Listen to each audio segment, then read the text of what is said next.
നമസ്കാരം. Raf talk ഫുട്ബോളിലേക്ക് ഏവർക്കും സ്വാഗതം. ലിയോ മെസ്സി ഇല്ലാതെ കളിക്കളത്തിലേക്ക് ഇറങ്ങുക എന്നുള്ളത് എനിക്ക് ഓക്സിജൻ ഇല്ലാതെ ഇറങ്ങുന്ന പോലെയാണ്.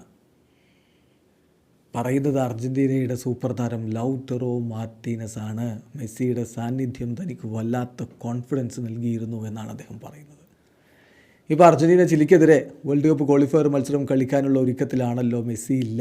അർജൻറ്റീനയുടെ മുന്നേറ്റങ്ങൾ നയിക്കാൻ ഹുലിൻ ആൽവരസും ലൗട്ടറോയും നിക്കോ ഗോൺസാലസും ഒരുമിച്ചിറങ്ങുമെന്നാണ് ടിവൈസി സ്പോർട്സൊക്കെ റിപ്പോർട്ട് ചെയ്യുന്നത്.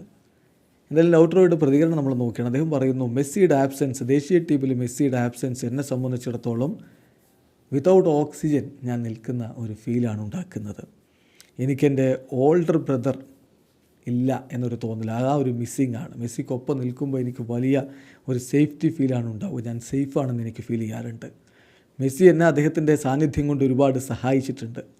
ഞാനിപ്പോൾ കൂടുതൽ കോൺഫിഡൻ്റ് ആണ് എൻ്റെ കാര്യത്തിൽ. പഴയതിനേക്കാൾ ഞാൻ ബെറ്ററാണ്. മെസ്സി ഫുട്ബോളിലെല്ലാം ചെയ്തു. ഇപ്പോൾ അദ്ദേഹത്തിൻ്റെ സുഹൃത്തുക്കൾ സക്സീഡ് ആവാൻ വേണ്ടി അദ്ദേഹം സഹായിക്കുന്നു. മെസ്സി എല്ലാ കാര്യത്തിലും വളരെ ബെറ്ററാണ്. അദ്ദേഹത്തിൻ്റെ ഹ്യൂമാനിറ്റി, പേഴ്സണാലിറ്റി, ഹ്യൂമിലിറ്റി, ഇതൊക്കെ എല്ലാവരും അദ്ദേഹത്തെ റെസ്പെക്റ്റ് ചെയ്യാൻ കാരണമായിട്ടുണ്ട്. നിങ്ങൾ ഒരു 8 വർഷം മുമ്പ് മെസ്സിയെ ഹെയ്റ്റ് ചെയ്തിരുന്നവരോട് ഇപ്പോൾ പോയി ചോദിച്ചു നോക്കുക, അവരുടെ അഭിപ്രായമൊക്കെ മാറിയിട്ടുണ്ടാകും. അതിൻ്റെ കാരണം മെസ്സിയുടെ ഹ്യൂമാനിറ്റേറിയൻ വർക്ക് കൂടിയാണ്. എല്ലാവരും ഇന്ന് മെസ്സിയെ ഇഷ്ടപ്പെടുന്നു.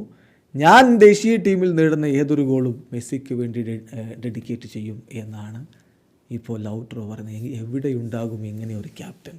ഇത്രയധികം താരങ്ങൾ സ്നേഹിക്കുന്ന, ഇത്രയധികം താരങ്ങൾ തങ്ങളുടെ ജ്യേഷ്ഠ സഹോദരനെ പോലെ കാണുന്ന, തങ്ങളുടെ കോൺഫിഡൻസായി കാണുന്ന, ഈവൻ ലൗട്ടർ പറഞ്ഞ പോലെ തങ്ങളുടെ ഓക്സിജനായി പോലും കാണുന്ന ഒരു നായകൻ മറ്റെവിടെ ഉണ്ടാകും? വീഡിയോ അവസാനിക്കുന്നു. ഫുട്ബോൾ ലോകത്തെ കൂടുതൽ വിശേഷങ്ങളുമായി റാഫ് ടോക്സിൻ്റെ എത്താം.